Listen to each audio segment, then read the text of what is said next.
So we talked about this for a long time. It feels like pretty much almost a month now that Julio Jones, could really be on the outs in Atlanta. And the undisputed interview that we found out today, he didn't know about it. We'll talk about that a little bit more on the show a little bit later on. Happened. And that was like the final nail in the coffin, if you will. It finally happened on Sunday. Julio Jones traded to the Tennessee Titans. I've got a ton of thoughts, your reactions, my reactions, and so much more. Even got an interview from a guy that you guys should want to hear from with this whole Julio Jones situation and what the Tennessee Titans. Now, look at the Titans. I'm just saying, don't count the Tennessee Titans out as a real Super Bowl contender in the AFC. It's no longer a joke. The Tennessee Titans are legit.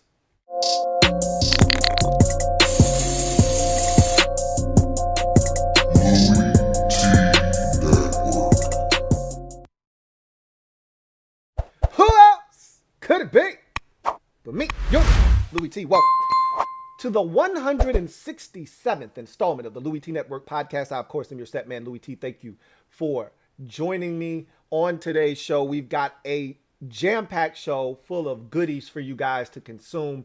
Obviously, the bulk of what we will talk about today will be surrounded by the Julio Jones trade to the Tennessee Titans.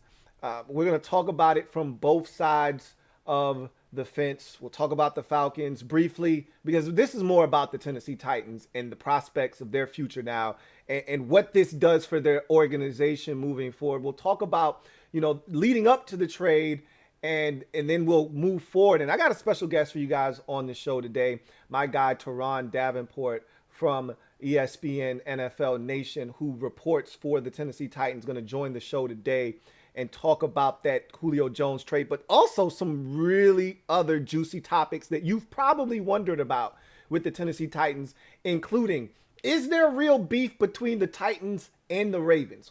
We jumped into that. Also, Isaiah Wilson, remember how badly that went for the Tennessee Titans? We jumped into that as well. That was something that was on my heart. That was on my chest. I needed to get that off my chest. I wanted to know, about Isaiah Wilson. So he was able to expound upon that as well. So not just all Julio Jones talk, but a lot of Julio Jones talk with my guy TD. That's a little bit later on in the show. But as we always do here on the Louie T Network, before we even get there, I have to do this. Did you guys watch that nonsense last night? I didn't. So I can't speak to what it was or what it wasn't. Obviously, I've got the Bleacher Report app. And so when something happens, I get still shots, I get updates, things of that nature. But I didn't actually watch. You can't get me to pay for that kind of garbage. You're not gonna gouge me. I don't know how much it was going for last night, 50, 60, 70 bucks, whatever it was. You're not gonna get me. Okay. I refuse to partake in that tomfoolery, but I'm not going to knock the next man for doing so. In any event, those guys are such trolls and people fall for the banana tip. Now, I've always said this about Floyd Mayweather. Okay, for those of you who don't know what I'm talking about, Floyd Mayweather fought Logan Paul last night. And Jake, I think his brother, was after the fight. It was either him or Logan himself already politicking to try to fight Canelo. And Canelo's like, I'm not falling for the banana tailpipe. Get out of my face, okay? You're not going to suck me into this spectacle. I'm a respected boxer. I don't have to do that. And Floyd, to his credit, doesn't have to do this. But Floyd's all about money. And I've always said, you can say what you want about Floyd Mayweather. 50 Cent had that whole spiel about Floyd not being able to read and being illiterate and all of this stuff. And that may be true. I don't know his background.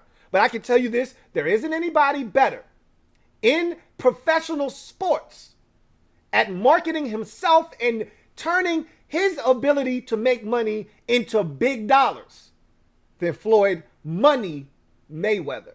Okay? The guy is a cash cow, and he knows how to make money. And I don't know how much he made, but I guarantee you it was a boatload. And I heard it wasn't terrible, but it wasn't good. And it was a spectacle, this, that. What did you expect? Okay? Some people say, oh, this is tarnishing his legacy. He doesn't give a shit about that. He's done what he needed to do in the sport of boxing. He went 49 or 50-0. And he broke the record for most undefeated starts to a career and this, that, and the third, and most title defenses. He's done all of that stuff. He doesn't care anything about, legacy and all. He feels in his mind he's going down as one of the greatest boxers in the sport, in history. And so he feels like his place in boxing history and lore is cemented. I just need to continue to make money. And that's what he's doing. Whether it's the McGregor fight or it's this nonsense. And he's going to do more. He's not done. And he doesn't have to be. So I said all of that to say this. It's trash. And I won't partake in it. I'm not stopping anybody else from partaking in it. But this is why the sport of boxing has become somewhat of a joke, because of spectacles like the one on Sunday night. You know, it demeans the guys that are actually putting in the sweat equity in the sport. And so what really makes it a shame is that fight generates way more than any other fight that could happen that we want to see. You know, in July, they're talking about Wilder and Fury 3. That's not going to generate more money than what they put on TV last night, more likely than not. Are you kidding me? So that's the part that hurts me as a boxing fan, that nonsense like that draws a bigger crowd and audience than the fight that potentially could be in Vegas in July. And that's where the sport is. But you know what's also funny is that UFC fighters are now seeing this, and they saw how much Logan Paul came away with. I think he made $20 million last night. And he's like, wait a minute, time out. Logan Paul gets ducked, dodged, and punched in the face for 8 rounds. And he made $20 million. And I'm out here in the most savage and brutal sport there is, trying to survive as a champion. And I'm not making anywhere close to that. That's a bigger argument and a really good discussion that needs to be had. But that's another discussion for another day. And that's out of my zone. That's out of my comfort zone. I just mind the business and pay attention to the business that minds me. All right. It pays attention to me. So with that said, let's get to the proceedings this evening. Shall we? I think we shall. Let me drop a gem on your melon. Open your mind. Let your conscience be free. You're now rolling with your man, Louie T. Let me open you up. Get you thinking a little bit. Drop this gem on your melon, man. Julio Jones to the Titans trade in full. Let's give this full court press on this trade. Talk about who gets what this trade means for both teams. How did we get to this point? A lot more has come out, and I told you when this trade first happened, when it first commenced, that there would be a lot of stories that would come out. We would get clarity on all of this, and you know that's what we love to do. We jump on these things when they first happen, and then so much more comes out thereafter. So that's what happened with this situation. So let's talk about this. So let's first talk about the trade itself. Julio Jones is going to be shipped to the Tennessee Titans. Actually saw him get off of a Titans private jet, land in Tennessee, was met off the plane by Titans general manager Jon Robinson. So this is a done deal. This is happening. So Julio Jones to Tennessee. The Titans give up a 2nd round pick in 2022, so next year's draft, and a 4th round pick in 2023. In exchange, the Falcons give up Julio Jones and a 6th round pick in 2023. So that is the damage. That is the total damage for this trade. If you're the Titans, you feel like you just stole, essentially, because if Julio's healthy, and that's a big if, as a wise man used to say, what if my head was turned backwards and I could see forwards? What if? Touche.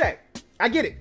If Julio Jones is healthy, he only played in 9 games last year. He missed 7. I understand. If he's healthy, however, they weren't going to get a receiver in the 2nd round of this year's draft or next year's draft or the draft after that, or a guy in the 4th round of the 2023 draft that was going to be able to provide them what a future first ballot Hall of Famer in Julio Jones is going to provide them.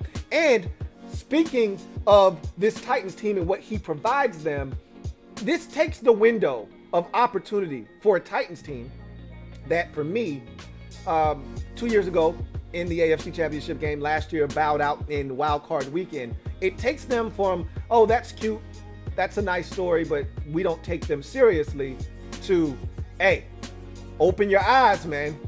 This isn't a joke. wipe the smile from your face. The Tennessee Titans are for real. They're a legitimate Super Bowl contender. We'll talk about that a little bit later on in the show. But that's how much a guy like Julio Jones means to this Titans football team. But it's not just Julio Jones, and you'll hear that in the interview that I have with my guy TD a little bit later on, that it's not just Julio Jones that makes the Titans all of a sudden a team to watch in the AFC. They've made upgrades to their roster as a whole, specifically defensively. We'll touch on that a little bit later on, and we'll talk about that later on in the show. But with Atlanta, to me, the takeaway here is that you're not looking to win big in 2021. That's what this says to me. And somebody asked me a really interesting question, to which I literally had to think, because it was one of those moments where someone asks you a question and you know how you can tell when someone never actually thought about that, and it actually makes a ton of sense, and it never really occurred to you why that is. And they have that aha moment, like, hey, like when you're like, for instance, when a kid comes to you and they say something to you and you never even thought about that. Like, why is the sky blue, Dad? And you're like, oh, I don't know. Why is the sky blue? I don't know. I don't know the answer to that. Same thing with a question that someone asked me in the comment section of one of these videos. I think it was the podcast or something. Or it might have been the Julio Jones trade video itself that I did when the trade first was made. And someone said, why didn't they just restructure Matt Ryan's deal? And I said, come to think of it, why didn't they do that?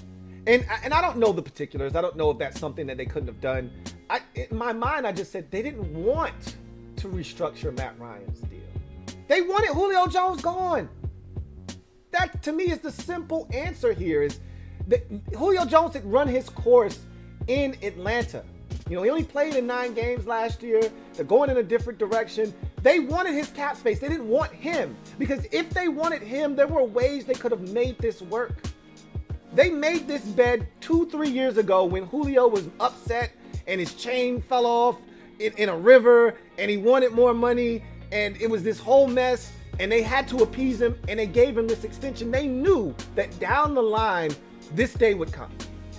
Now, obviously, if Thomas Dimitroff, your former GM, and your former head coach are still here, okay, maybe this doesn't happen. The guy that actually traded up in the draft to get Julio Jones is still employed by the Atlanta Falcons. Maybe he's still in Atlanta right now. But that guy isn't there anymore, okay? And you moved on from the last head coach. And so I think this was a turning of the page, if you will. Calvin Ridley showed them enough last year that, hey, he could carry the torch as the number one. We'll find out. That remains to be seen for me. Even though we saw flashes, it's one thing to think Julio will be back next week. Maybe he'll be back next week. And it's another thing to say, all right, there is no Julio. They did add a Kyle Pitts, which is another animal onto itself. But it's totally different when the other receiver on the outside isn't Julio Jones. That said, I think they just wanted to move on from Julio. They wanted the cap space more than they wanted the player. There could have been other moves that they could have made potentially to free up some space. They didn't necessarily have to. If they thought they could win a Super Bowl and there was 1 or 2 more years that they could milk out of Julio and try to go for a Lombardi, this trade doesn't happen. So what that says to me is they realize we're not winning a Super Bowl more likely than not. And if we're going to have a shot, our best chance comes with Julio Jones not on the roster and $16 million essentially back in our pockets so we can sign our rookies and go about it in a different way. I don't view the Falcons as a threat in the NFC. I don't think they look at themselves as one right now. And I could be wrong. Nobody's conceding anything. It's the NFL. Anything could happen. But I look at that division that they're in and I'm saying, why not? Why couldn't you have competed this season? I mean, yeah, the Bucs are good. I think they're head and shoulders above the rest of that division. We don't know what Carolina is. I told you, Matt Rule's going to change some things in Carolina, and I expect them to be better. And we'll see what Sam Darnold does out there. If he is what everyone thought he was coming into the 18 draft, then they may have something, and they could turn things around a lot quicker than people expect. I told you, Matt Rule wasn't going to take him long to figure it out in Carolina. And they were in a bunch of ball games last year. That said, they're still an unknown anomaly. You don't know what they are. The Saints, it's logical to think that they're going to take a massive step back. Even though Jameis Winston may have learned his lesson, he may come in a more reserved quarterback and play well. Highly unlikely. It's hard to change a zebra's stripes at this point in the game. He is what he is. He's a turnover machine. Like to think that they're going to take a massive step backwards. Why couldn't the Falcons ascend in that division and potentially win 11 games and make the postseason with Julio Jones healthy on the roster? They didn't want to do that. They didn't want to go down that road. They didn't think they were ready to win. I don't necessarily blame them. But my whole thought process has been and always will be, if this was the move, and remember, we had this conversation way early in the draft when we thought 4 quarterbacks could go in the first 4 picks. I was adamant that that was going to take place initially. If you knew you were going to trade Julio Jones, and we found out today that Baltimore had contacted the Falcons about Julio Jones prior to the draft. So they knew in the back of their minds what they wanted to do with Julio Jones. If you knew that, why didn't you just fully hit the reset button and draft a quarterback at 4? I get it. Maybe you didn't love any of the guys remaining at 4. Okay? Maybe Trey Lance was your guy. 49ers got in front of you, took Trey Lance. You said, I don't love Justin Fields. I don't love Mac Jones or any of the other guys. I totally get that. And if that's the case, touche, no problems out of me. Keep it pushing. You did the right thing. But if you loved Fields or any of these other guys, why not just get the quarterback now? Let him sit behind Matt Ryan for the next couple of years and hit the reset button fully. You're not going to be in this position. I can't say not, because I didn't expect you to be in this position this year. But with Matt Ryan at quarterback and the weapons that you have, if the defense isn't the worst in the world again, essentially, I find it hard to believe that you'll be in this position 4th, 3rd, 5th overall again. Which means you'll probably have to give up some draft capital to get a guy that you want. That's no here nor there, though. The Falcons get a 2nd round pick, a 4th round pick, and most importantly, cap relief in this deal. And that's what they were after, I think, more so than anything else. Let's talk about some of the particulars from this deal. Prior to the draft, Baltimore was interested. I just talked about that. But we found that out today, and a couple of nice nuggets from Peter King, a nice story from Albert Breer that kind of broke everything down and kind of gave you some more insight as to what was going on behind closed doors in this deal for the Falcons. Baltimore was interested. Remember, I talked about Julio Jones being shipped to the AFC and how that was more realistic than the NFC. I really think if an NFC team came with a better offer and was willing to eat the cap that came along with Julio, they would have done it. I don't think they were looking to ship him out of the conference necessarily as much as they were like, look, who's giving us the best deal? Sometimes the best deal and the right deal are 2 different things. The right deal is, hey, let's get this guy as far away from us as possible, even though somebody else was offering us a little bit more. The better deal might be, look, they're right next door in a different division, but same conference. I don't give a shit. They're giving us the best. Bang for our buck. Let's move them there. They were willing to do what was best for them. All right. The best value. Not necessarily what was the smartest. Bottom line is, Baltimore was interested prior to the draft, but they didn't want to eat. And I told you this was going to be the biggest portion of this deal. They didn't want to eat the cap that was involved with Julio Jones. $15 million or so, just roughly $15 million, close to $16 million this year on the cap.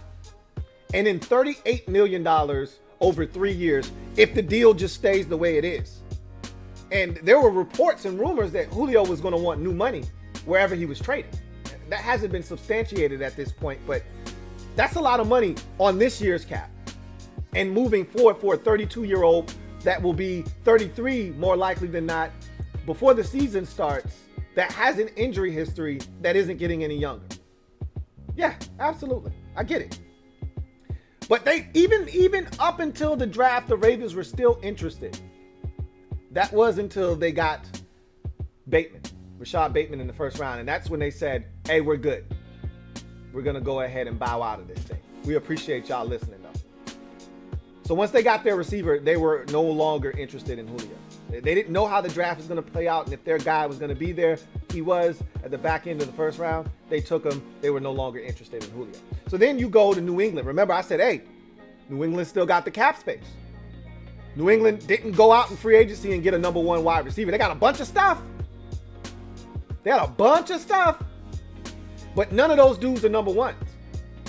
I made that abundantly clear. Nelson Aguilar is not a one. The receiver they got from the 49ers, not a one. They didn't get any ones.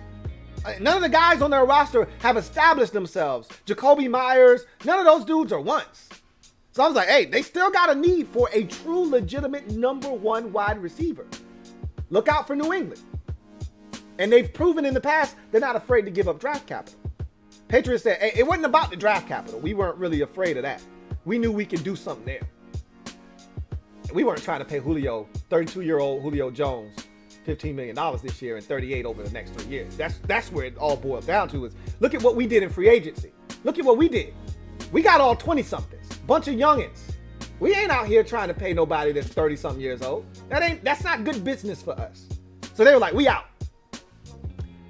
The Vegas Raiders, they got a bunch of stuff out there. Much like I said with New England, none of it resembles a number one wide receiver at this point, and that includes their first-round pick from last year, Henry Ruggs. None of it looks like number one wide receiver material at this moment. Not to say that it won't evolve and grow into that, but it doesn't look that way right now. So they had a need. They've had a need. Since John Gruden has taken over as their coach 3-4 years ago, they've had a need. That's why they went out and traded for Antonio Brown. It didn't work. They need a number one. So they were interested, but they never offered the Falcons anything. So they were out. So then you get to the NFC West. All four teams were interested. All four teams picked up the phone. The Rams, the Cardinals, the 49ers, and the Seahawks. All four picked up the phone and contacted the Atlanta Falcons. All had running dialogue. Some longer than others. But at the end of the day, none of those four teams made any offers. And what it really boiled down to, and what Tennessee's GM, John Robinson, essentially said is, look, what it really came down to was Tennessee's willingness to take on the contract. We were willing to take on the money. Everybody else was running from it. It wasn't a second-round pick. Any of those teams I just mentioned would have gave up a second-round pick for Julio Jones. It wasn't about the draft capital. Anybody with two eyeballs looks at this deal and says, is that it? That's all it took to get a future All-Pro, Hall of Fame wide receiver? That's all it took? Is a 2 and a 4? And it's not even in the same draft. It's spread out over 2 drafts. That's all it took? Yeah, but that's not the part that was the hang-up for all of these teams. The hang-up occurred when they said, hey, oh, by the way, you got to take on this $38 million over the next 3 years and 15 of it this year. Whoa, wait a minute. Y'all can't eat some of that? Like, we can't split it 50-50? The Falcons are like, do we look like we in a position to eat anything? It's the reason we're trying to make this deal. I can't meet you halfway on this, okay? If you do not take the contract, we have a problem and we have no deal. So when it all boiled down to was the Titans was like, look, we'll take on the contract. The Falcons said, if you're willing to take on the contract, we got a deal. Because nobody else is willing to do it. So while there were a lot of teams interested, there weren't a lot of deals on the table. The Titans really were bidding against themselves. And they didn't overbid. They were really bidding against themselves. So I find all of this really interesting. The Falcons They're not looking to win anything big in 2021. Not to say that I blame them, but I would have loved to have seen what that offense looked like with Kyle Pitts. But their cap situation it's a mess. It is what it is. They knew when they gave Julio that extension some 2-3 years ago, they knew that this day would come. It might have been a year or two ago. They knew this day was going to come. When you push money back and you keep pushing money back, you know eventually you're going to have to pay the piper at some point. You can't keep pushing money back and expect it not to come back to haunt you eventually. So, all of this stuff is fascinating. And let's talk about Julio Jones not knowing he was on live television. I told you he didn't know. There was no way. Shannon Sharpe should be ashamed of himself. And we know he's got no shame. None whatsoever. No honor amongst thieves, okay? So he's on live television. He's doing everything for clout. Oh, I'm glad you called Uncle Shannon back. Your favorite uncle. No, didn't bother to mention the fact that I got you on live television right now. So you might want to watch what you're saying. I've already talked about analogies and things of that nature. I don't need to go down that road again. I don't need to be redundant. But we never actually heard it from the horse's mouth. We never heard Julio Jones actually say, I had no idea I was on live television. We only assumed. And I said, hey, I don't want to make assumptions because I can't confirm nor deny whether he knew or not. I said Shannon could have called him the night before and said, hey, I'm going to hit you up on television. Is that okay? And Julio could have said, cool. He called him. Julio was busy. He didn't pick up and he called him back. There could have been a clear understanding there. But I said more likely than not, because Shannon threw it in at the very end as a throwaway line. Hey, let me call you back later because I'm on national TV right now. When you throw something away like that at the end, that lets me know he had no idea. He had no clue. And trust me, Julio Jones is a smart guy. He would not have said what he said if he would have known that the whole world was watching and listening.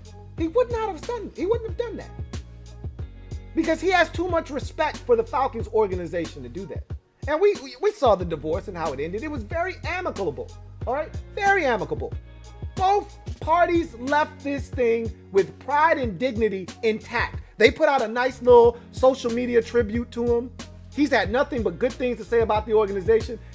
This was a very amicable departure.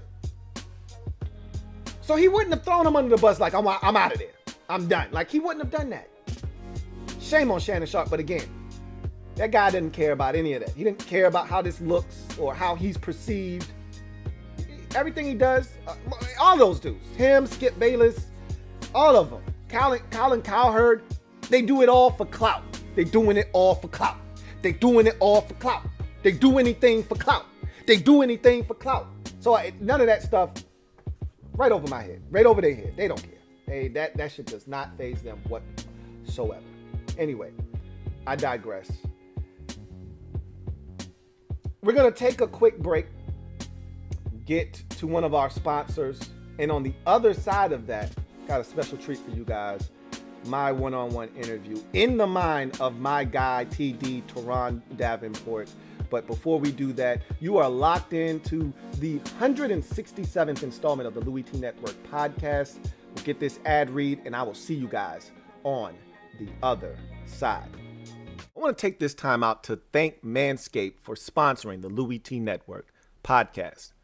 Manscaped has the right tools to get the job done quickly, safely, and hygienically. Father's Day is just around the corner, and you probably need a gift for your hairy dad. Make sure your dad is proud this year and get him and yourself the Manscaped Lawnmower 4.0 and Ultra Smooth package. You know what they say, like father, like son. The brand new Lawnmower 4.0 and Ultra Smooth package is perfect for you and the dad in your life to complete your grooming game. Let me give you a little bit more information on both of those outstanding products, starting first with the Lawnmower 4.0 trimmer, which is now available in both the US and in Canada. So what makes this waterproof trimmer different from all the other trimmers? This 7,000 RPM trimmer features skin-safe technology to keep your balls in check and has helped reduce manscaping accidents around the globe. A new multifunctional on and off switch can engage a travel lock created for jet setters. The Lawnmower 4.0 gives you the ability to turn the 4000K LED spotlight on and off when needed for a more precise shave. Additional guard lengths with sizes 1 to 4 let you trim to your liking. Then you get to the Ultra Smooth package. Comes in 3 different steps to take care of your family jewels. Step number 1, the Crop Exfoliator. Infused with ingredients that can soothe, clear, and keep the skin on and around your groin feeling refreshed, reducing the risk of ingrown hairs by your delicacies. Gotta keep those guys nice and safe. Step number 2 is the Crop Gel. See where you're shaving with Manscaped's unique clear shaving gel just for your groin. And step 3, now it's time to clear out the bushes. Time to shave. The Crop Shaver now comes into play, which was designed for shaving the groin area with confidence. 3 precision blades, including extra wide lubricating strips and a pivoting head for the ultimate groin grooming experience. All 3 of these are vegan, which you know I love because I am vegan. Cruelty-free and sulfate-free products are included, so you know your manhood is in good hands. Stop imagining your dad has it covered because he probably doesn't. More likely than not, he probably doesn't, okay? Get 20% off plus free shipping when you use the promo code LouieT. That's 20% off plus free shipping when you use the promo code LouieT at Manscaped.com. This is the perfect package for you and your dad's perfect package. Get 20% off plus free shipping with the promo code LouieT at Manscaped.com. That's 20% off with free shipping at Manscaped.com when you use the promo code LouieT. It's dad bod season. Time to get smooth. And trust me when I tell you this, your dad and your balls will thank you. Welcome back to the show. I want to take this time to ask of you out there to first and foremost subscribe to the Louie T Network for more great content if you haven't already done that. Turn on your notification bell so you don't miss a thing, and also hit that like button if you enjoy this content. If you're listening to this on a streaming platform and you're getting this in podcast form, please make sure to subscribe, rate, and review this podcast favorably. 5 stars is what we're looking for, and a great review that helps this podcast with ranking as well. So with that said, I'm not going to waste any of your time. I'm going to get to an interview that I was excited about. Soon as this trade happened, the first person I thought about was my guy TD. He is the ESPN NFL Nation reporter for the Tennessee Titans, does a beautiful job covering the Titans in all of their splendor. And so, you know, he's a guy that I always on my timeline because he's always constantly updating you with Tennessee Titans news.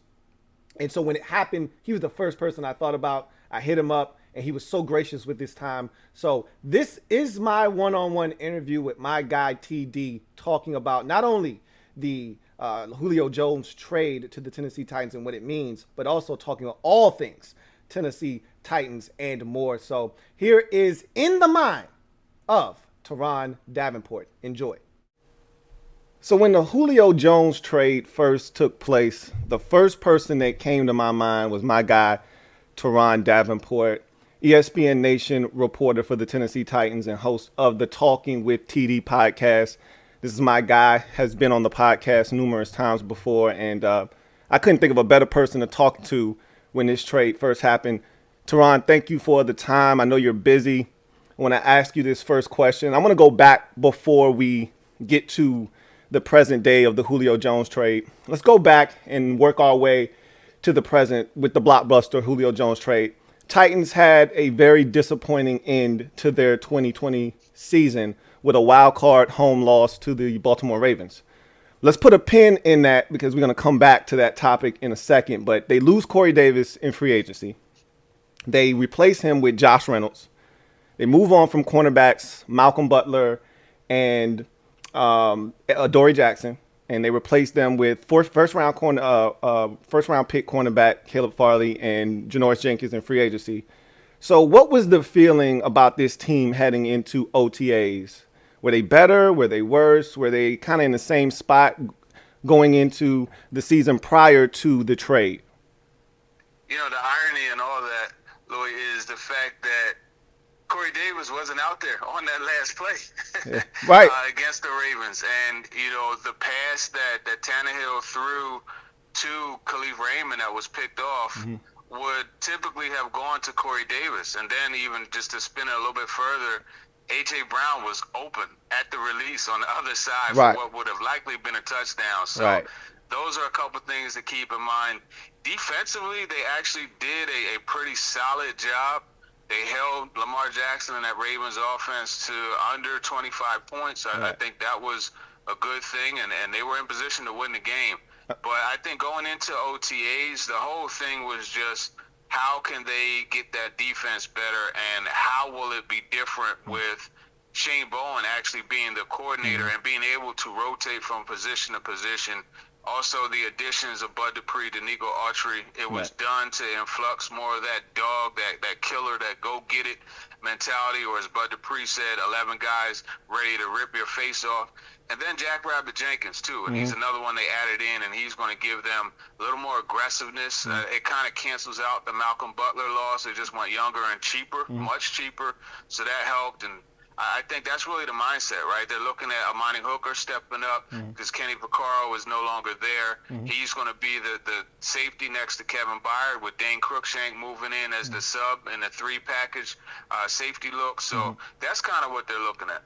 And, going back to that game, the Titans actually got off to a fast start in that game. Exactly. And they had their opportunities to put their foot on the necks of the Ravens, and they kind of just let them off the hook. But when you look at that, I want to go back to the Bud Dupree for a second. That was a big move for the Titans in the offseason. Huge. They have to get more pass rush. That's an understatement. Do you think, coming off of the injury, do you think that was an overpay for Bud Dupree, or was it a necessary evil to get him into Tennessee? I don't think it was an overpay. And when you mentioned how they have to get more pass rush, I mean, this team, 19 sacks total last year. Yeah. 19. And that was it was atrocious. That was the third least.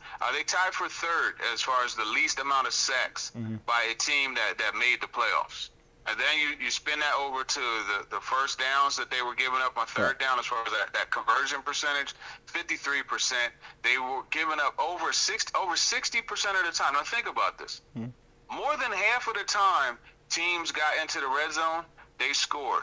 And we're not talking about field goals. We're talking about touchdowns. Right. You can't win consistently and beat really good teams with that type of thing happening. So they said, well, look, going to have to retool this defense, and that's what they did. Just in Autry and Dupree, they brought in, that's 13 sacks. Those guys alone accounted for almost the same amount of sacks that the whole team accounted for last year. So you bring those guys in, that's going to help. How is that going to help guys already there? Well, it's really simple. Jeffrey Simmons, a lot of times he was getting double-teamed and things like that were happening. Jadeveon Clowney was getting double-teamed. He's obviously moved on to the Browns. But I think when you look at Dupree versus Clowney, it's two different degrees of pass rush and two different degrees of player. I think Dupree is head and shoulders above Clowney, and here's why. Clowney is very good against the run, but he's not a true pass rusher. Dupree is excellent against the run also, but he's going to get after that quarterback, and he's going to hit that quarterback and make him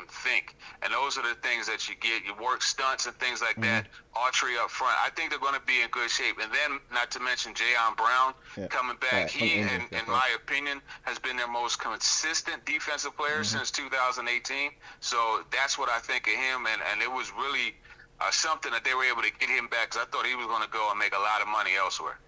And it's funny you bring up Clowney. I was just about to ask you about him. How disappointed were they in Clowney last year with the injury and all of that situation?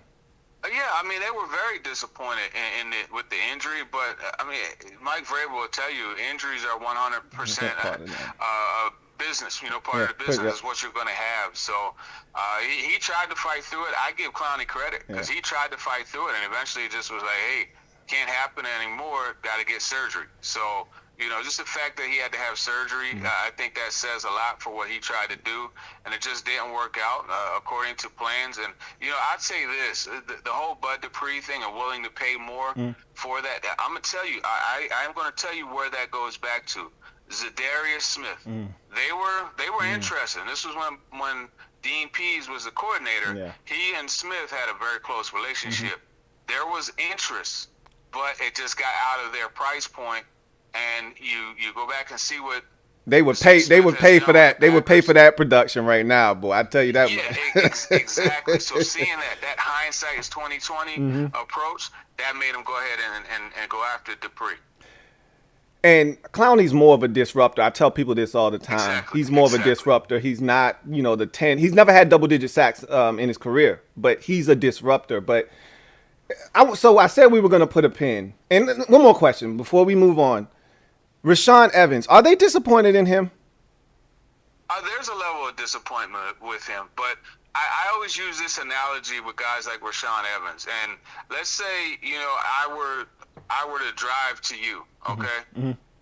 Now, I don't know where you live, right? So the first time I drive to you, it's going to take X amount of hours. Right. The second time, it'll be a little bit quicker. The third time, the fourth time, it's like, all right, it's going to be a lot quicker. Now, why do I use that analogy? Because after going to see you a few times, I'm going to know that route. Right. I'm going to be able to do that without a problem. I don't have to think about where I'm going. I could drive faster. Well, guess what?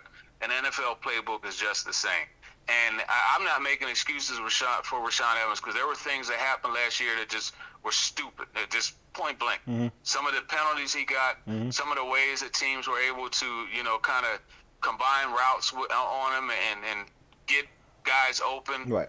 Those type of things that they can't happen. Bad angles, not coming up and filling gaps. Those are all things that happen. But I will say this: you look at 2018 compared to 19 for Evans, he was two different players. And then I think looking at 2020 to this year, I think you're going to see a lot of improvement because there's going to be comfort in the system.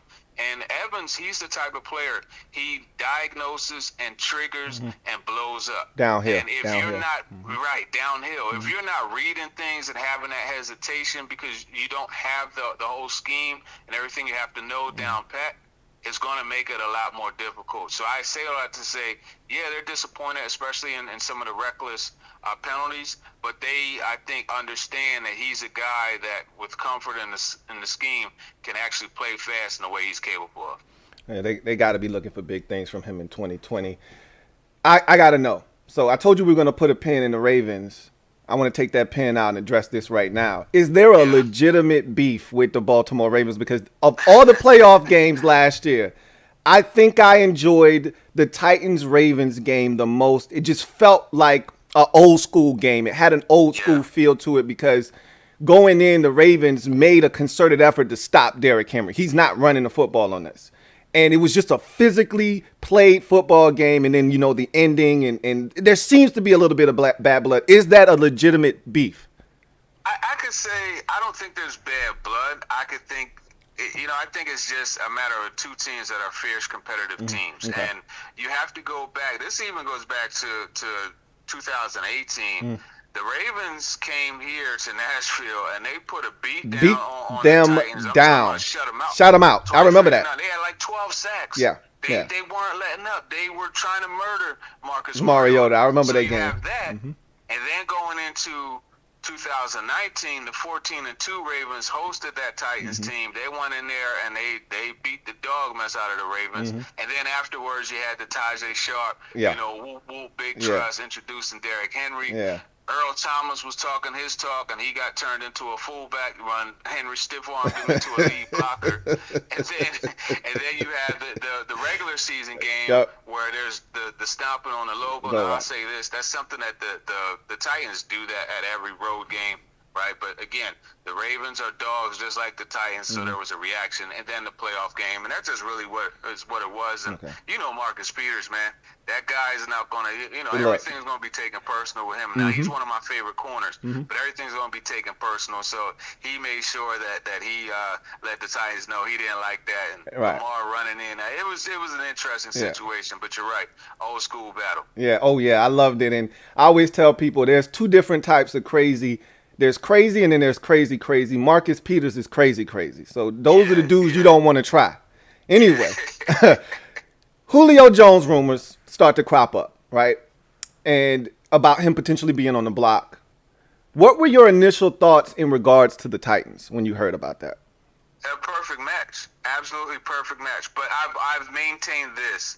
And I asked John Robinson the same question yesterday when we had him. And my whole thing is, how will the fit happen? Julio Jones is used to getting 9 to 10 targets a game. If you look at the averages over his career, that's about what it is, right? So that's not going to happen with the Titans because you got Derrick Henry who's going to get the ball 25 times a game. You got A.J. Brown who's going to get his targets. Anthony Ferguson is going to get his. Josh Reynolds is going to need his. Darrington Evans is going to get his. There are a lot of players that need to get touches. So how will that work? How will Julio Jones react if there's a game where he only gets 3 targets, 4 targets? And John Robinson, when I asked him that, he said they had the conversation, and Julio Jones said his number one priority is not 9 targets. It's getting to be a part of a winning team. And I think if this team wins, they'll be fine. If they don't, we'll see how that works. So that's really the first thought. And I mean, at 32, I believe he'll be 33 when the season starts. Look, you know, the guy didn't play, you know, the full season. He missed 7 games last year, but he's still a talented player. In those 9 games that he did play, talking about almost 800 yards, 15 yards per catch. So I still think there's clearly some talent there. And that's going to help A.J. Brown, who was going to get all of whoever they were going against covering him. He was going to get, you know, double coverage, bracket coverage, all that stuff. And I don't think teams are going to be able to do that as much now with Julio Jones on the opposite side. And to your point, I think I read somewhere, it might even been on your timeline, your stuff showing up on my timeline, about John Robinson saying, look, you know, I talked to Julio and he said, I'm good with 2 targets as long as we winning, you know, So that was on mine. Yeah. So, you know, when I listened to you talk about the situation with A.J. Brown, I want to know, do you think that this, in my mind, I don't think this is the case, but I look at it from 2 different perspectives. Could this stunt his growth? Because we saw him blossoming as a number 1 wide receiver. It's probably going to be more 1A, 1B in Tennessee now. But do you see this as a hindrance or obviously as a massive upgrade and a help to him on the opposite side? I see it as a path to him elevating his game even further. And, you know, I go back a little bit, you know, John Taylor and Jerry Rice, Andre Reed, my favorite receiver ever, and James Lofton, right? You know, you could keep going on and on. Alvin Harper and Michael Irvin, right? You know, you could go on and on about tandems, and I think when you have a guy on the opposite side that, like we said earlier, makes teams have to play you honest. You go ahead and bracket Julio or bracket A.J. Brown. Julio Jones is going 9 times out of 10 eat your CB2 a lot, you know, so you're not going to be able to do that. And I think that's something that you have to consider. And then having Julio Jones, this now, and this is something that I'm pretty much the only one talking about, is these guys, Julio Jones, A.J. Brown, Josh Reynolds, they're all versatile, whereas they have extensive experience playing in the slot and playing outside. Cat coverage, right? You take William Jackson III, who went to Washington, right? He's a guy that, you know, a lot of cat coverage. That's your cat. You go with him everywhere. Well, you could move guys around to try to set things up. And then if you have those corners that don't bump inside, but they're a premier cover guy on the outside, you move Jones or Brown into the slot. Now that corner is not able to stick with them. And even when they do, like in the case of Jackson, you're losing the sideline as your friend, as your 12th defender. It's a two-way go, and that's always the advantage receiver because there's all of that space to operate. Right. It's a different animal inside. A lot of people don't understand that. It's a different animal inside. So one of the huge hurdles, I talked about this before it happened on the podcast, and I went over every team's cap situation going into the post-June 1 situation. So post-June 1, the Titans were roughly around $3.3 million or so. And that, to me, was one of the biggest stumbling blocks for me in terms of the Titans potentially getting this deal done if they were one of the suitors in the Julio Jones market. How do they plan on making this work? Julio is about $15 million against the cap and due $38 million over the next 3 years. I read on, I think it was, again, you on my timeline with a quote from John Robinson saying, hey, we don't have to necessarily get rid of players. We can make the numbers dance or so. How do they plan on making this happen? Yeah, well, the first thing they could do is go to the good old bank of Ryan Tannehill. And if they want, they could actually free up all of that money with a restructure with Tannehill, but that will have some heavy implications down the road in the future. But there's other players still. You know, you got Roger Saffold, you got Taylor Lewan, you got Derrick Henry. These are all guys that they want to win. You know, and shifting money around in the contract, you know, over the life of it, I don't think that would be an issue with them. So you could go and free up the money. And you're right, John Robinson, he said that they don't have to release a player. They don't have to have cuts. It's going to be restructures. And it's really interesting because they're not really too big on kicking that can down the road. But, you know, when you can kick the can down the road to open up a path for a guy like Julio Jones to come to your team, you do it. And, you know, it's not just John Robinson. Vin Marino is their guy that works contracts out. And he's been there for quite some time. And, you know, he's done a pretty solid job for the most part. So both of those guys are going to be extra busy, and they're going to make it happen. They obviously feel that they can, right? Because Julio Jones, hey, Louie, he done got off the plane. Yeah, I saw him. I saw him getting off the plane. It's too late to go back now. So the trade is made. You got the second round pick next year, a fourth round of the year after that. So what does this mean for the Titans organization? I want a macro and a micro approach from you. Macro and micro. So small picture, big picture. What does this mean for the Titans? Yeah, so big picture, I think really what it means for the Titans is they understand their window of opportunity is now. The iron is hot, right? You got Derrick Henry on a contract 2 more years. Tannehill, you know, this year and the next year. It's the time is now. I think that's the macro part of it. That's the big part of it. Now, as far as the small picture thing, okay, you got some draft picks. That obviously, I mean, this is a team that likes to accumulate draft picks and wheel and deal. John Robinson is, you know, he's almost like the Mad Hatter, you know, on draft day. He likes to make stuff happen. But here's the bottom line. They're going to have some comp picks. So, yeah, even though giving up the second and the fourth, you know, the second this upcoming year, they'll have a comp pick.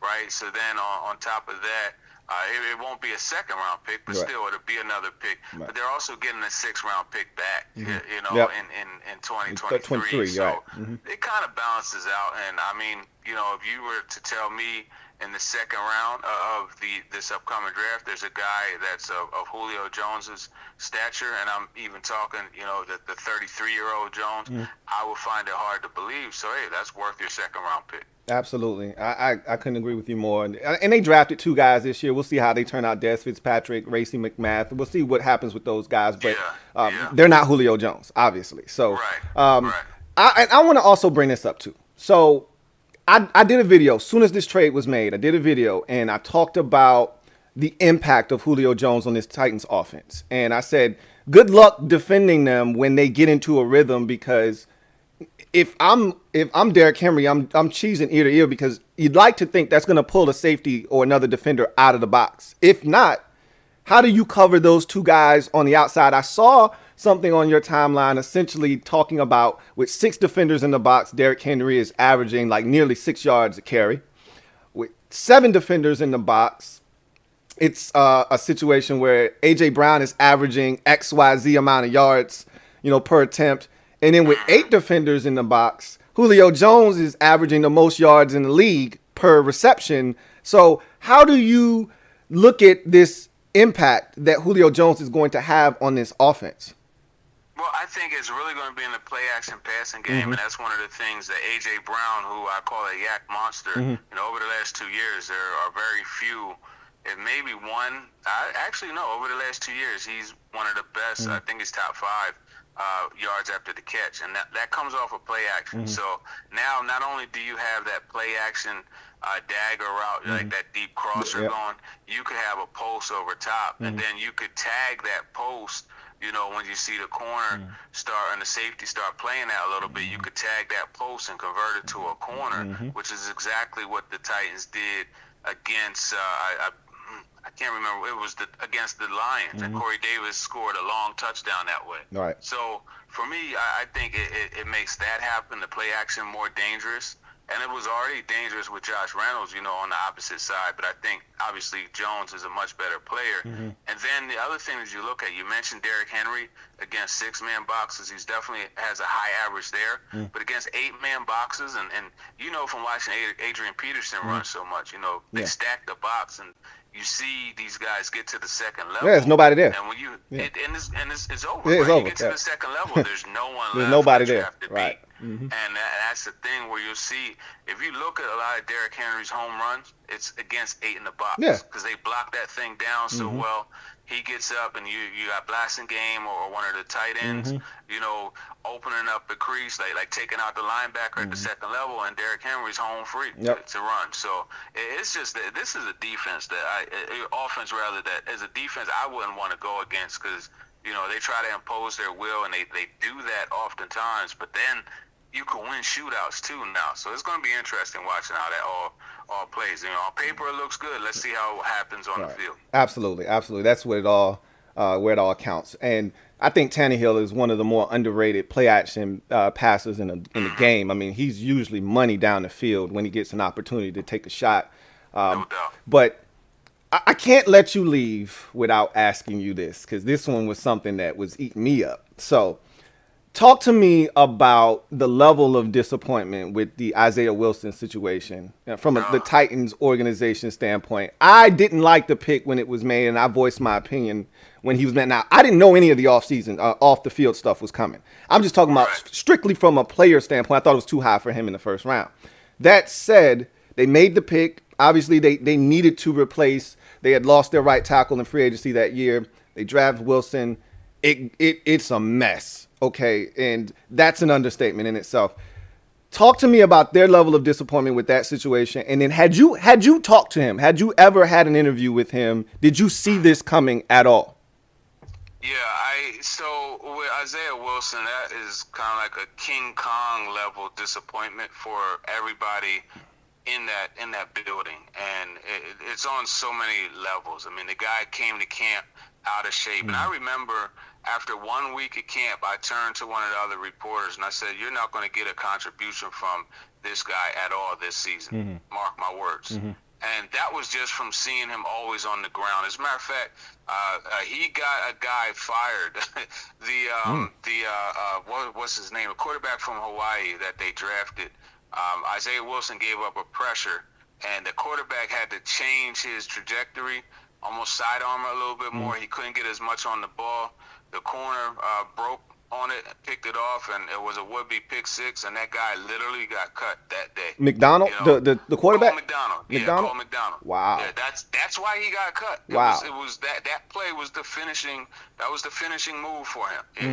So not only did he impact his own career, he impacted someone else's, and you just saw that. But then you had the whole nonsense about being at the TSU, the Tennessee State University party, contemplating jumping out of a second floor balcony, which at 6'7" or whatever the guy is, 350 pounds, like that's moronic, And then on top of that, you just had all the other stuff. He had the 2 COVID things, and I'm not blaming him for that at all, because everybody was exposed or had some type of experience. They knew something. Right. With that. So, but that's just added to the picture. And he just, it was really interesting because he was working hard before games. Like, you would see him go out there and work with the coaches. But then it just got to a point, you had the DUI. And that DUI there were other would-be DUIs. Like, that wasn't the first time the guy was out there driving crazy, drunk, and yeah, 'cause I know of other situations where he should have gotten into trouble, but didn't get caught or just was able to make it back safely, thank God. So, you know, I say all that to say that the young man has issues, you know, and we all, as younger people, you know, have gone through something, some bigger than others. So I'm not faulting him. I'm just pointing out and laying what happened. And I think they were really disappointed in that, you know, they put him on the NFI list, and that was to give him a chance to get things back in order. And it didn't happen. In fact, he got into more trouble. Right. And now he's, you know, facing some possible serious legal ramifications. In the whole process, you know, he found himself as far as being a rapper and entertainer, you know, and he came out with an album, and I know a lot of Titans fans blasted it for being terrible, etc. And I think, you know, they let their disappointment with him, you know, influence that. I mean, I don't really feel it's the best album, but you know, nevertheless, I think that's where his focus is now, and the young man just needs some help. And it's interesting because talking to Sam Pittman, his position coach there at you know, Georgia, he's now the head coach at Arkansas, but he said there was one thing that they had with him as a freshman. It was, you know, he had trouble a few times getting up to go to class. You tell me a kid in college that didn't have those problems, you know, so it's really interesting how all of this is coming out. You know, you got other people who say there were red flags and things like that. I interviewed him. I talked to him at the Combine, and I always like those interactions because it kind of gives you a chance to read a guy or understand him. He was a bit standoffish, and he didn't pick up, you know, some of the things, you know, when I asked him about the zone blocker scheme, like I had to, you know, explain to him what I meant. It's just like, dude, you played in it at Georgia for 2 years. You know, like, why do I have to tell you exactly what I'm talking about? So I didn't get a good vibe, you know what I mean? But that wasn't to say that he was a bad person or someone that I would have predicted, you know, to have these issues. And I'm not even saying he's a bad person now, because good people make bad decisions. And I think, you know, somewhere between those two, that's where he is. Yeah, I just think it's one of those situations where the money, man, it was really about him getting that money. I don't think he really loved football at all. I think he really was just trying to get to the money. He got to the money. He loves the life and not the game. Exactly, and what it could provide for him. So it is what it is, man. Hey, TD, I know you got to run. I thank you so much for the time, man. Really do appreciate you blessing the podcast. Yeah, no problem, man. Anytime, you know, we go back, you know, like staircases and OE, man. So it's a pleasure, man. Anytime you shout, I'm definitely going to answer. Hey, man, I really do appreciate you, man. Take care. All right, man. Take it easy. So that was my guy, TD, as always, bringing the heat here exclusively on the Louie T Network podcast. And I will chop that up and throw that up as a short for those of you who do not enjoy the long form of this show. However, I really do appreciate TD for joining me as always. When he comes, it's nothing but pure heat, and he provided it yet again. And so I want to do our final segment of the show, Garbage Time. But I just wanted to simply be a reaction to the interview that I just had with my guy, TD. So a couple of takeaways from the interview. I'll get to a couple of super chats first, though, before I get to some comments. The first super chat that I have is from my guy, Got Any Grapes. Thank you for the super chat, Got Any Grapes. Greatly appreciate you. Who writes, I need more allowance, yodelay. I need more allowance, yodelay. I need more allowance, yodelay. Why? Because I do. Y'all don't know nothing about that, man. I was shocked that anybody even knew what I was talking about when I dropped that gem on y'all melon a day or 2 or 3 or 4 ago. But in any event, but thank you for the super chat. Got Any Grapes? Me and him went down memory lane a couple of days ago, tripping off of that. I think I dropped that in one of my Washington videos, if I'm not mistaken. It might have been the podcast on Friday. You know, these things run together for your man, Louie T. Anyway, got another super chat. This one is from Silver Villains. My guy, Silver V, thank you for the super chat, who writes, between Christian McCaffrey, Saquon Barkley, and Nick Bosa for comeback player of the year, who you got. I think the guy that may have the biggest impact will be Christian McCaffrey. I think when you look at that Carolina Panthers offense, it's young, it's featuring Sam Darnold, it's his first year in a new scheme. I just think Christian McCaffrey, we saw what he was in Joe Brady's offense. We know what Joe Brady does with multi-dimensional backs like Christian McCaffrey. We saw what he did for the draft stock of one Clyde Edwards-Helaire in his final year at LSU. I look at Christian McCaffrey. I just think about that one game that I remember him very vividly playing in the Kansas City Chiefs game, and just how dominant he was in that game. And there were other games McCaffrey played in, but that one stuck out to me. It was his first game back in like 2 or 3, maybe 4 weeks. And he goes off for like 2-3 touchdowns, has a number of catches, some good runs. I just expect him to be all world as soon as he comes back. If he's healthy, he's going to dominate in Joe Brady's offense. I think it's Christian McCaffrey personally, but we'll see what happens with Nick Bosa. I don't think it's Saquon Barkley. That's the guy that I don't think. Out of the 3, he'd be third. I think Nick Bosa could come back man-possessed and end up with 14 and a half sacks. But I think Christian McCaffrey's going to tear it up in Carolina. So that would be the guy I would go with. So I want to get to any comments out there. If you have any comments, reactions to what you just heard, use the hashtag LouieTLive to have your comment read on the air. Here are a couple of takeaways for me and some things I want to talk about. So the first thing is the Titans-Ravens rivalry. And he kind of downplayed it. So he said, look, it's just two really competitive teams that play similar brands of football, similar styles, and they're both just tough-minded. And they got dogs on their teams, and it really got, a little bit heated because of the adrenaline that was pumping and the testosterone that was flowing on the football field. So he kind of downplayed it like, I don't know if there's any extra sauce there, any extra animosity, I contend still, having watched and he's closer, so I take his word for it. Just having watched that game and the intensity that was involved, I don't know if I enjoyed a postseason game more so than Ravens and Titans from Wild Card Weekend. The intensity in that game, it was low scoring, it was physical, it was a defensive scrum. I love that. I enjoy that. I know a lot of people love the 38-35 shootout. I enjoy defensive. I don't want to see bad offense. That wasn't bad offense in that game. It was just really good, physical, clean, hard, wholesome defense. And I love that more. And you don't get a lot of that in today's NFL. So I think that it's a little bit more there than just two really aggressive, physical, hard-nosed teams getting after it that just have a little twinge of disdain for one another. I think there's a little something extra there. Now, the more you remove players from the equation that have something to do, that were there in 2018 when the Ravens blanked the Titans, and then back for 2019 when there was the big win on the road by the Titans in the playoffs, and then in the regular season in 2020, and then once again in the postseason, and the whole exchanges between the teams with the home, the logo in the middle of the football field. And he made a great point that I wasn't aware of. This is something the Titans do all the time, is to go to the middle of the football field where the logo is and all of that good jazz. But I think there's a little something extra there. But, I take his word for it. He says it's not as much as it may seem. Okay, cool. I got it. I know those two teams lock horns again, and both teams won their respective divisions, so they're going to play again in 2021. So I'll be looking forward to that one.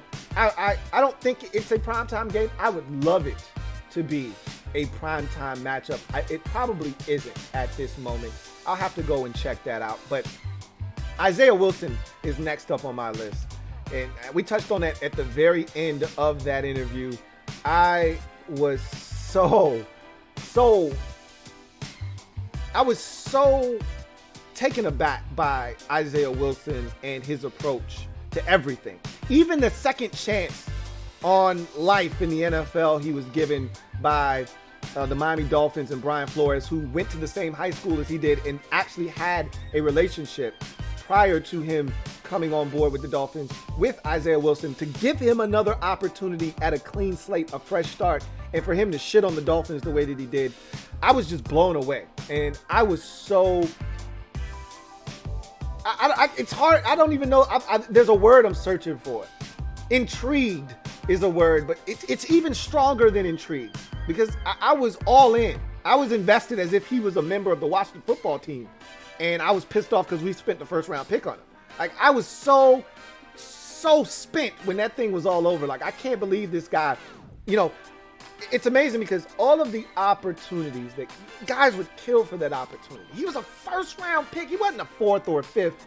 There are guys that are dying for just one opportunity. He gets picked in the first round and he doesn't give a shit. He does not care. He doesn't want to play football. And I contend, and I said this to my guy PD, it was all about the money for him. Money can change you. And I think it's really a interesting saying that you hear people say, that money doesn't change you, it makes you more of who you already are. And you heard TD say that there was never any of this at Georgia.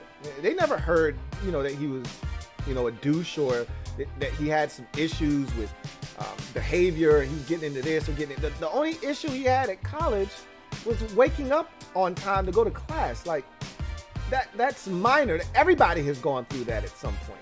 So no one saw this. We always talk about doing your due diligence as an organization when you spend a first round pick, or any pick for that matter, on a player. Nobody saw this coming. It reminds me a lot of when Washington took in the second round Sua Cravens. There were warning signs. There were red flags. Washington, because the organization was filled with guys wearing dunce caps, they ran through all of the stop signs and all of the red lights. There were flags everywhere being waved in their face. This guy quit while he was at USC. So they should have known that this guy did not love football. There weren't any of those with Isaiah Wilson. They didn't know. They got blindsided is what happened. I had contended all along, this was a bad pick, not because of any of the off the field stuff. I couldn't have known that. I didn't know that. I just said, strictly from a film standpoint, he's not a first round pick. They reached. They lost Jack Conklin that offseason to Cleveland, and they felt like they needed to replace him, and they wanted a road grader, a mauler in the run game, because that was their new identity. With Derrick Henry back there tearing it up, we need a guy that's going to get after it in the run game, and that's the only thing Isaiah Wilson was any good for at Georgia. He wasn't good at pass protecting. And I said, this is a reach. It's a really big reach. But I said, they want him to be able to run block, and he can do that. Well, he couldn't even get that right. And you heard him tell the story about Cole McDonald ended up EIEIO, getting sent to, shown the door and handed a pink slip because Isaiah Wilson missed the block. Caused them to make an errant throw, and that was the last they needed to see of Cole McDonald. So Isaiah Wilson is a fascinating account of a guy that simply didn't love ball. He loved what ball could provide for him. The minute he signed his name on the dotted line and got that bonus, that upfront money that comes with being a first round pick, he was done with football. He had no interest in playing. I don't think. Now TD says, before games, he was working hard trying to get prepared to get on the field, but he didn't love ball. He didn't love all that came with ball, the film study, the workout sessions, being on time to meetings, to getting training, or getting treatment when you're injured. He didn't love all the stuff, similar to Johnny Manziel. Johnny Manziel didn't love ball. He loved what came with playing ball. He didn't love all the stuff that also comes with it. This isn't strings attached. This isn't strings free. Okay? There are strings attached. These guys that don't love ball, they wanted no strings attached. They want to just show up on Sunday, play ball, and then go back to their regularly scheduled programming.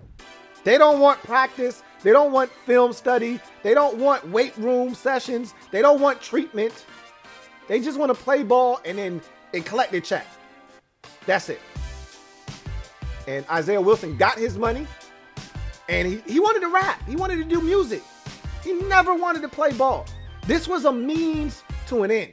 Soon as I get to the league, and you know what would have made him have to work harder is if he were a third or a fourth round pick. he wouldn't have gotten as much money up front. He would have had to have gotten to at least the final year of his rookie deal. He would have got a little bread, but not enough for him to go ape shit like he did. But the fact that they made him a first-round pick and he got real upfront money for signing his name on the dotted line, that was all he needed to do the things that he ultimately did. So, that situation, I could talk about that all day, but I digress. And then finally, the Titans as a Super Bowl contender.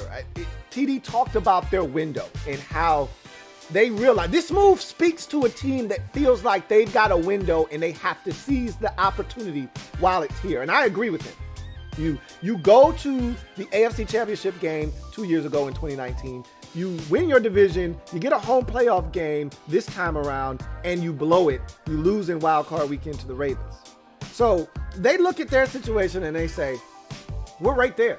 And, it's funny. People will dismiss the Titans, and that's fine. They've got the formula. They're the type of team that can beat Kansas City. They were in that game, if you recall, against Kansas City in 2019 in the AFC Championship. They jumped them, and they ran the football, and they ate up that first half clock, and they were up 17-7 in that game. But we know what the Chiefs are, and we knew what they were about, and they got hot, and it happens. But they've got the type of team that can grind out a victory. And they played the Chiefs the very next year in the regular season.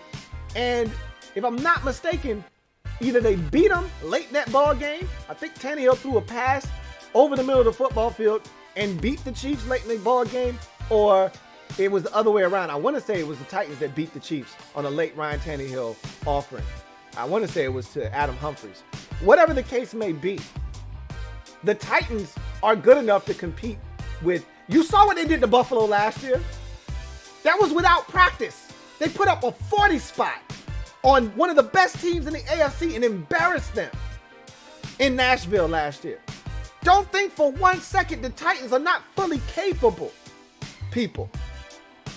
And now you add Julio Jones, but it's not just Julio. It's not just Julio. They added Bud Dupree.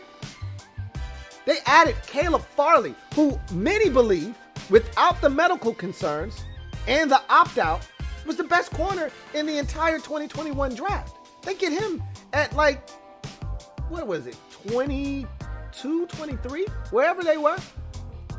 That's a steal for them. Athletically, I thought he was the best corner in the draft. So, yeah, they lose some guys, but they added Janoris Jenkins as well at the cornerback position. You heard him talk about Danico Autry and Bud Dupree. They added guys up front. They still got young guys. Jeffrey Simmons, I don't think a lot of y'all know about this. Jeffrey Simmons is a man. A grown-ass man inside. So if you get him help on the outside, and there's a legitimate threat to get to the quarterback on the outside, and they just can't double Jeffrey Simmons inside, that man could be a double-digit sack getter himself.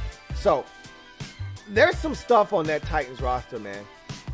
And Jayon Brown is a guy that I've liked for a long time. Had the hand injury last year. Think he's a guy, or it might have been a pec or something like that. Whatever the case may be, he's coming back. They've got some weapons, man. I like that Titans football team. And with a healthy Julio Jones, we talked about this in the interview. 6-man box. What are you going to do? Because you can't just say, all right, we're going to, like the Ravens last year in the playoffs, they dared the Titans to beat them through the air. I double dog dare you. And A.J. Brown pulled up lame in the first quarter. So they knew he wasn't 100%. They said, I double dog dare you to beat me through the air. You can't. You don't have the weaponry to do it. So you know what they did? They put 8, at times 9 in the box. I dare you. They couldn't do anything about it.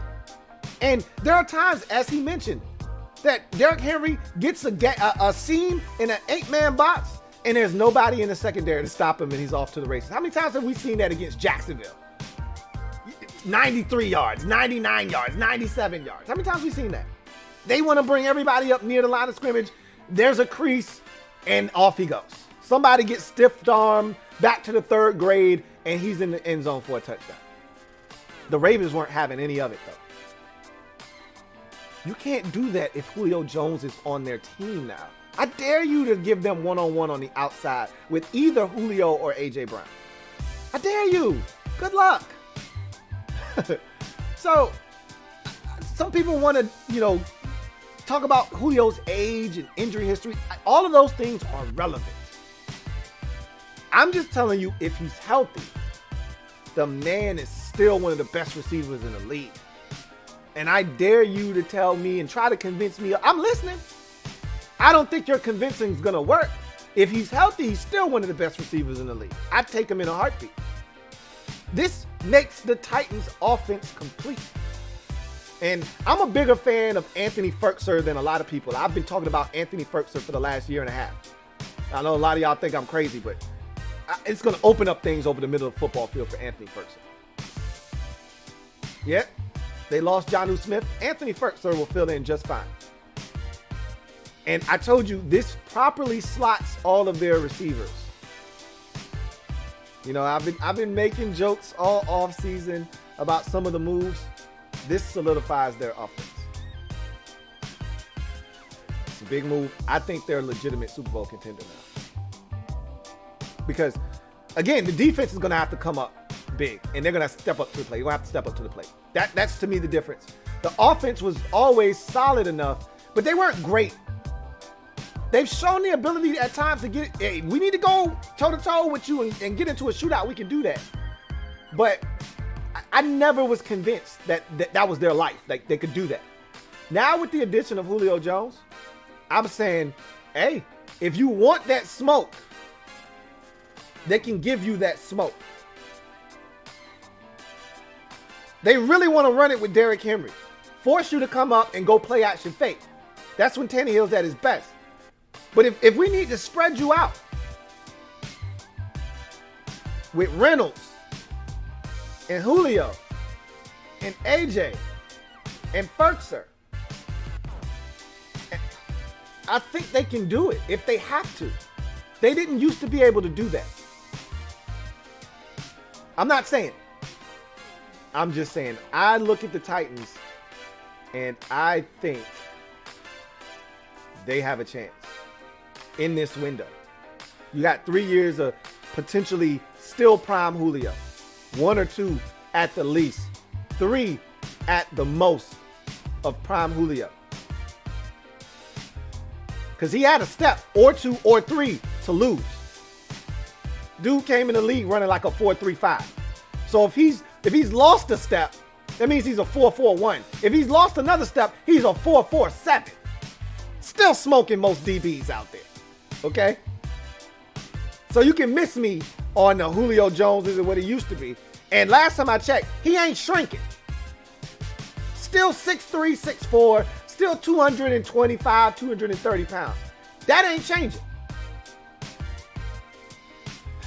So I think the Titans are a legitimate Super Bowl contender. And again, what if my head was turned backwards and I could see forward? I get it. If is the biggest 2-letter word in the entire dictionary. I'm aware. If that defense is much improved, the Titans are a Super Bowl contender with this move to get Julio Jones. So that's going to do it for me, your man, Louie T. Thank you for joining me. I've got a couple of super chats to take care of on the way out. Josh Kirby, thank you for the super chat. Greatly appreciate you, my guy. Josh Kirby writes, keep up the hard work, Lou. And everyone make sure to smash that like button. Thank you for the shameless plug, Josh. I really do appreciate that. And I'm going to take that opportunity to piggyback off of what my guy Josh just said. If you're out there and you haven't hit the like button, please, like, why do I have to beg you? There's 90 of you out there, only 50 likes. Come on, man. We should be able to split the difference there, get it to 70 at least before this show meets its conclusion. Come on, guys. If you haven't already hit the sub button too, come on. Again, I shouldn't have to beg you. You know you love the content. That's why you're here. Sub up and turn on the notification bell so you don't miss a thing. Thank you for that super chat, Josh Kirby. And I got one here from my guy, Protect Sports Network. Thank you for the super chat. Protect Sports Network, my guy, Tones, writes, wow, he says, my man, your man, Louie T. Julio in Tennessee. Wow.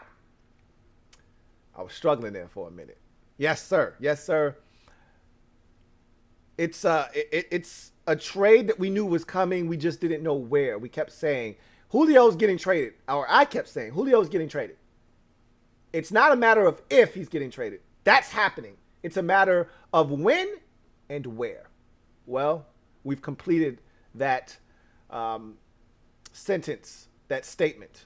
Now we know the who, and we know the what, and we know the where and why. We know all the W's. So thank you for that, Protect Sports, man. Really do appreciate you and all that you do as well. So with that said, I'm going to glide to the side and allow you guys to get back to your regularly scheduled programming on this outstanding. It was supposed to rain today. I think we've dodged the rain. Maybe I spoke too soon. I still got to step out of the house for a little bit, so I maybe need to shut my mouth because the last 2 times I've left my dwelling, I got rained on. And my damn umbrella wanted to act stupid both times, so it really wasn't help. It was more of a hindrance than a damn help. Ain't nothing worse than a malfunctioning umbrella in a downpour. I'm talking about a torrential downpour. Might as well just run into the store instead of trying to fiddle around with a dang old umbrella that doesn't want to stay open. That's another story for another day. I digress. You guys have a good one. Take care. Get off the bench. Get in the game and kick it with me, your man, Louie T. Until next time, you guys enjoy the rest of your evening, and I will see you on the next installment of the Louie T Network podcast. Adios. LouieTeeNetwork.